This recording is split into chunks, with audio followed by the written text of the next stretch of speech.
In this video, we're going to talk about trachea and bronchi.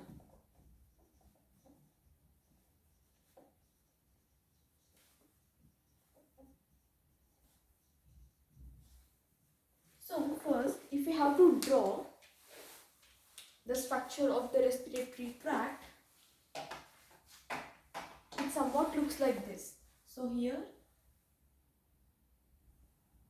we have the part of the larynx, and here we have the cricoid cartilage, and here the cartilaginous flap-like structure, that is epiglottis.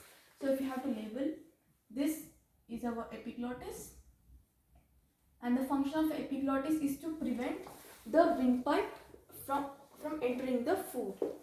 And this,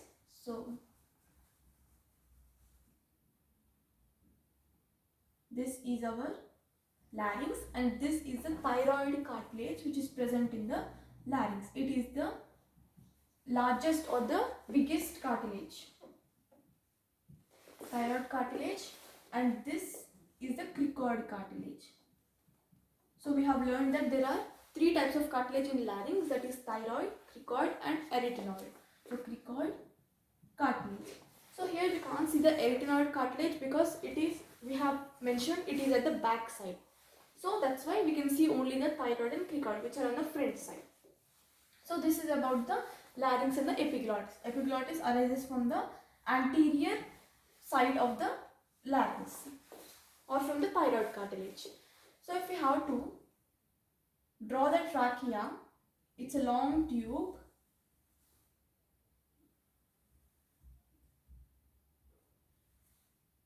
and the function of trachea is to, it acts as like a airway for the air to pass into the respiratory tract. So it's a long tube which arises from the larynx. So here there is the pharynx and the nasal cavity like this, and here arises the long tube, that is trachea. Now there is one thing we need to understand when we talk about trachea, is that it has some cartilaginous, incomplete C-shaped cartilaginous rings. So this is how we can represent it.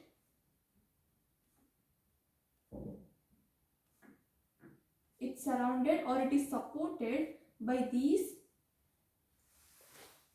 incomplete C-shaped cartilaginous rings. So if we have to label, this is our trachea, and trachea is supported by C-shaped cartilaginous rings, and the cartilage which is present in these C-shaped cartilaginous rings is the hyaline cartilage. So cartilaginous rings. So that cartilage is the hyaline cartilage, that's what we call it. So these trachea are supported by these C-shaped cartilaginous rings or the incomplete cartilaginous rings. So for this, if we try to understand it, this is our trachea.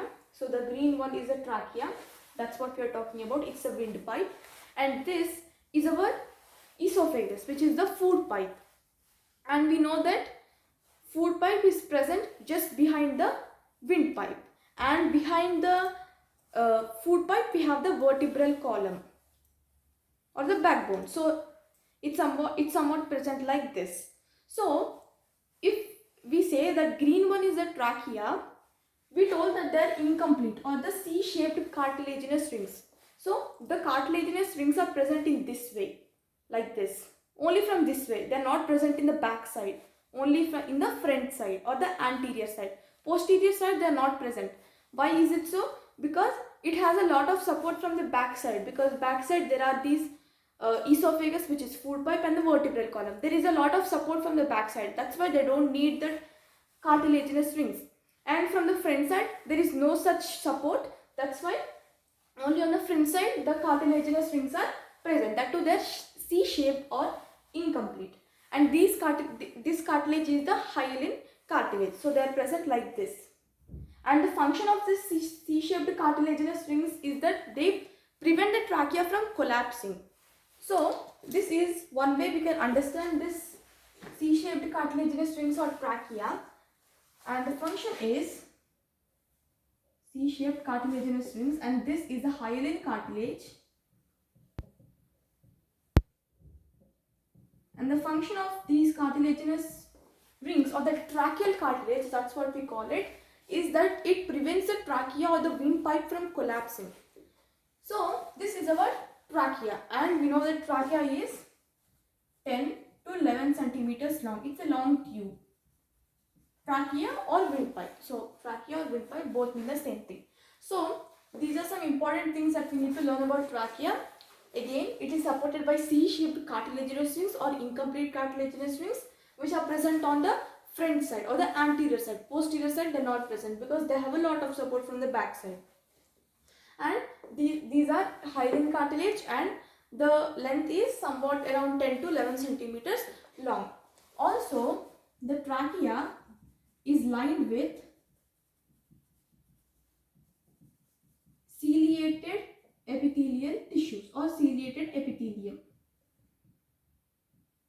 Why ciliated epithelium? Because what is the function of windpipe? It acts like an airway for the air to pass inside the respiratory tract or the lungs. So that's why this trachea is lined with ciliated epithelium. Ciliated means there are the presence of the cilia. Cilia help in the locomotion, movement. So the trachea from the inner side, they are lined with the ciliated epithelium. So there are some cilia here, and the cilia help in the movement of the air. And so they are lined with the ciliated epithelial tissues or cells or the epithelium. It's a tissue. And why? Because it helps in the movement of the air into the lungs or the respiratory tract. So these are some important things that we need to learn about the trachea. And these cartilaginous rings, we know that they are supported by C-shaped cartilaginous rings or incomplete. These cartilaginous rings are 11 to 16. 11 to 16, sorry, 16 to 20. 16 to 20. So there are 16 to 20 cartilaginous rings which are present around the trachea, around 16 to 20. And the length is 10 to 11 centimeters. So if we further draw it, we know that this trachea arises into the bronchi, bronchioles and many other smaller tubes, and then the alveolar sacs and the alveoli, and they are all covered with the lungs. So if we have to draw it further, we know that the branching of the trachea into the lungs is called as the bronchi. So bronchi, and we know that there is left bronchi and right bronchi. Left bronchi is the bronchi which is there in the left lung, and the right bronchi is the bronchi which is there in the right lung. So left, or you can write it like this, right bronchi or bronchus, left bronchus. Now here there is one more important thing. Here for us, this is the right one. So this is the right side and this is the left side.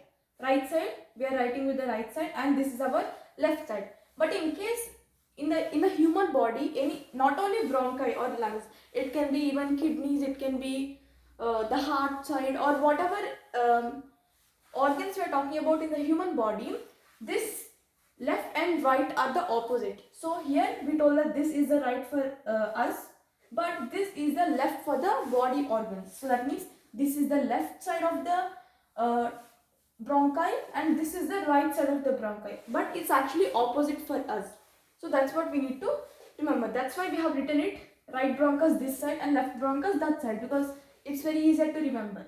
Right is this one, left is this one, but usually for us this is the right and this is the left. Here it's opposite. This is the right and that is the left. So right bronchus and left bronchus. There are some important things about right and left. The right lung, left lung, or right bronchus, left bronchus doesn't actually look the same. They have some differences also. Right bronchus is 2.5 centimeters long. So the bronchi or the bronchus, the right bronchus is 2.5 centimeters long. Here it is 5 centimeters long. So it's a bit longer than the right bronchus, the left bronchus. The right bronchus, we know that it is shorter than the left bronchus, but it is a bit wider. It is broader than the left bronchus, and obviously left bronchus is narrower. Also, left bronchus is more horizontal. More horizontal.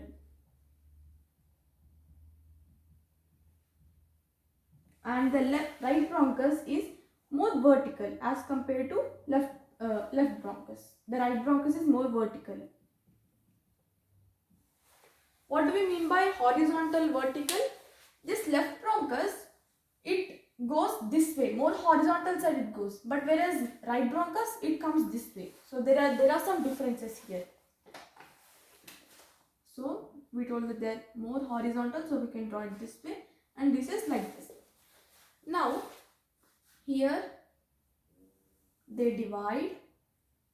So as these bronchi and bronchioles, as they further divide, the tubes become much narrower and smaller. That's why here we're drawing it a bit wider. So we told that right bronchus is wider, so here it needs to be wide, a bit wide, and here it's a bit narrower as compared to the right bronchus. So this is how it divides. Also, again some more and some more, and here we can draw the lungs as well, somewhat like this.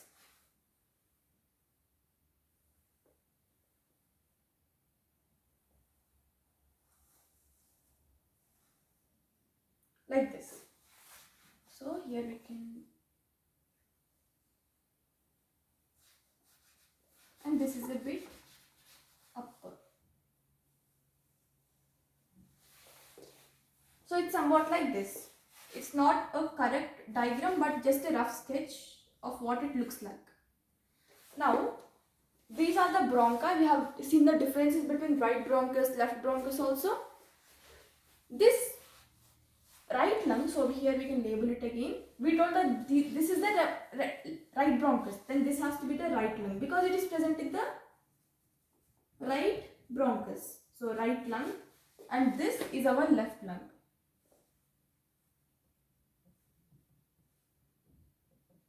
Left lung.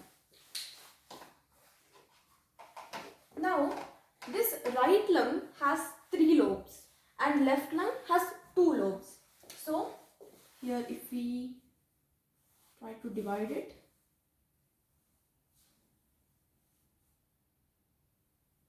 this way.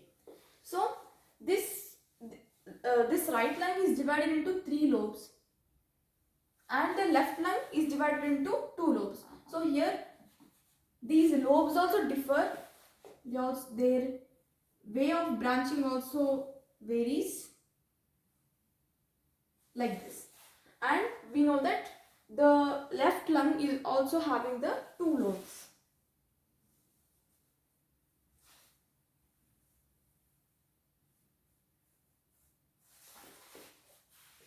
Okay, so this is called the superior lobe. Superior lobe. Superior is something which refers to upper side, so higher. So it's upper, that's why it's called superior lobe. This is called the middle lobe,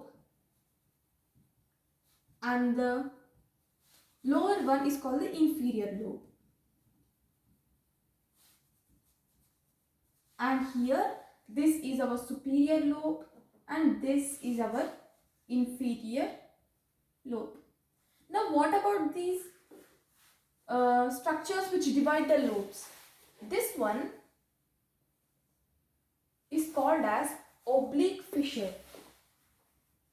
So oblique fissure. Oblique means like this. So oblique is something related to, if it's oblique, that's how we represent it. It's a bit slanting. So this is the oblique fissure. This is also an oblique fissure because this is also a bit slant. and this is horizontal fissure. That's what we call it. So horizontal fissure. Okay, so these the structures which divide the lobes also are a bit different. This is the oblique fissure, this is also oblique fissure, and this is the horizontal fissure. This is not exactly how it looks like, but a somewhat rough diagram of the structure. So this is our lungs. Again, thyroid cartilage, cricoid, this is the larynx part, the epiglottis, and this is our trachea, which is 10 to 11 centimeters long. And then we have taken a look at the C-shaped cartilaginous rings and all those things, and the lungs as well, right bronchus and left bronchus. So left bronchus is 5 centimeters long, so it's a bit longer than the right bronchus, like this. So this, because in the left lung there are two lobes, the bronchus or the bronchus also divides in two branches. So like this, one in each lobe. So this one is called the primary bronchus. This bronchus is here and another bronchus is here. Also this one, you can use some color for this. This is here, this is here, and this is this way. So these bronchus also divides in the three lobes. So one goes into the superior lobe, one is in the middle lobe, and one it goes into the inferior lobe. So this is how it divides. And we have taken a look at the two some differences between right and left. Those both lungs, right and left lung, or right bronchus and left bronchus, differ. They don't look the as it is pictured. So this is how we divide it, and these are the names that we give to the lobes and the structures which divide it. Now below this, we know that below our lungs there is this is our diaphragm. Diaphragm is the most important structure in inhalation and exhalation, like this. And here we have drawn a little notch, this notch. So as compared to the right lung is straight, so it's not curvy. Here there is a little notch which is present. This is where the heart is placed. So this, here the heart is placed, and here the liver is there. That's why it's a bit upper than the left lung. So here we can draw it a bit upper. Because of these organs, the size of the organs and the structure also varies. So this is the cardiac notch. Cardiac means something related to heart. So here is where the heart is placed, cardiac notch. And this is the diaphragm. Diaphragm contracts, relax, it has the diaphragm muscles as well. Now there is one more important thing. This trachea, it divides at the level of 5th thoracic vertebrae. That also we can write it here. Trachea divides into the bronchus, into the bronchi or bronchus. So trachea divides into bronchi at the level of 5th thoracic vertebra. Now what do we mean by thoracic vertebra? We know that there are 5 types of vertebra, not types but the regions. The first one is cervical, the second one is thoracic, the third one is lumbar, the fourth one is sacral, and the fifth one is caudal or coccyx. So this trachea, it divides at the 5th thoracic vertebrae. So here there are the cervical, thoracic, lumbar, sacral and caudal. Like this, the vertebral columns, the levels are present. This trachea, it divides into this bronchus. So it divides into the bronchus, and the level at which the trachea divides into the bronchi is at the 5th thoracic vertebrae. So I hope you understand what we mean by fifth thoracic vertebrae. So we know that there are cervical, thoracic, lumbar, sacral and caudal. The trachea divides into the bronchi at the level of fifth thoracic vertebrae. So here we have taken a look at the trachea and the bronchi. We have learnt about the epiglottis, thyroid cartilage, cricoid cartilage, and also the trachea, which is supported by the C-shaped cartilaginous rings, which is the hyaline cartilage, also 10 to 11 centimeters long. It is lined with ciliated epithelium. And we have taken a look at some differences between the right bronchus and the left bronchus. This right bronchus is 2.5 centimeters long, and this is a bit wider than the left bronchus. And also right bronchus is the more vertical, so you can see here, you can observe the difference. Right one is a bit vertical. It's not exactly vertical like this, but it is a bit vertical as compared to the left one. Here it's a bit more horizontal, it goes this way, and again the left lung is divided into two lobes, superior and the inferior. Right lung also divides into three lobes, superior, middle and inferior lobes. Also oblique fissure, horizontal fissure, and here also oblique fissure. Cardiac notch, this is our right lung and this is our left lung. And the diaphragm, the cardiac notch. So this is what we have discussed in today's video, that is about the trachea and bronchi. Also we have looked at the trachea divides into the bronchi at the level of fifth thoracic vertebrae. So this is all about the trachea and the bronchi. This is all that we have discussed in today's video.